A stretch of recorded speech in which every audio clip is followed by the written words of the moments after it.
One of the questions that's probably had with the movie. Formerly Professor of Physics, Columbia University, now retired Professor Emeritus. And for my sins, working with teachers to try to enhance the status of the science teacher and the quality of the science teaching. Somebody asked me why I was doing all this. It's hard to say why, but I can tell you why. What are not the reasons? It's obviously not for money, not for fame, and not for glory. Any rewards one reaps in this business are going to be not in this world, but in the next, maybe, assuming there is one.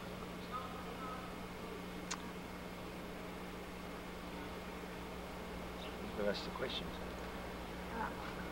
Why are you teaching elementary school teachers about perception of the world through human eyes? Well, I could be teaching them on many different topics in science. This is perhaps... Try not to wipe the gravel. This is perhaps as broad a theme and as one as close to everybody's awareness as you could find. Most people, the eyes are the primary source through which they gain information about the world, the most important source. And that's been true not only for individuals, but it's been true in the whole history of science. The science of optics is one of the oldest sciences, most highly developed science, and its ramifications are ubiquitous. Everybody's familiar with phenomena having to do with seeing and eyes. The question is, when we look at it a little more deeply, starting with what is familiar, and learning to see what's behind it all, learn to go a little beyond, to experiment, to rationalize. And it's just as good a subject with a vehicle as any I could think of. It's not unique. It's not unique. And the aim is to try to really understand what one means by introducing more science or better science into schools for everyone. What's it all about? Science isn't some simple, well-defined thing. It isn't like, say, you teach Spanish or Latin. It's a definite language you teach it. There's an infinite amount of science, almost infinite number of ways of teaching it, infinite different number of subjects you could teach. So I'm looking at the question of... Just a minute, there's a card on it. Seems like it's long enough. Okay. And I believe there's a generally accepted purpose to education, an overriding purpose to education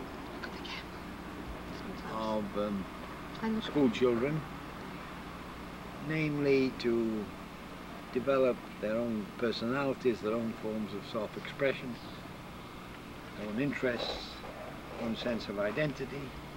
That's one thing.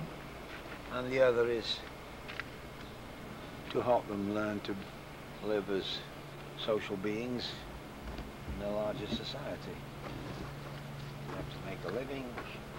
They only have to living, they have to live as well as make a living. And you go over there.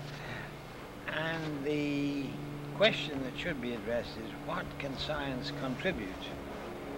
It's unique to science to these overall goals of education. And that is not obvious. It needs a lot of scrutiny, it needs experience, and it will change as time goes on with experience. But I think certain features of it are becoming clear, are clear to most people, becoming clearer. And it must be to give children, to nourish the sense of wonder, inquiry, to sharpen their sense of criticism and skepticism about ready-made answers to problems, questions, teach them developed practice modes of inquiry which involve the hands and the eye and the brain, sometimes the nose as well, ears. And these are things which science, as we understand it, it's a natural science, have a unique potential and a unique gift to offer to education. But they need carefully, thoroughly examining, clarifying, not by one person once and for all, but for every teacher who teaches science has to be aware of these things, what the aim and purpose is. Professor Devons. Yes. Oh, you did? Yes. How would you characterize the commission, if you will, or the job of a science teacher today? What would you consider to be the most important thing, the most important goal maybe to keep their focus on, the most important? Well, I think there are two questions wrapped up in one there. When you say science teacher, there's a person who teaches specifically science, typically in high school level and later on, where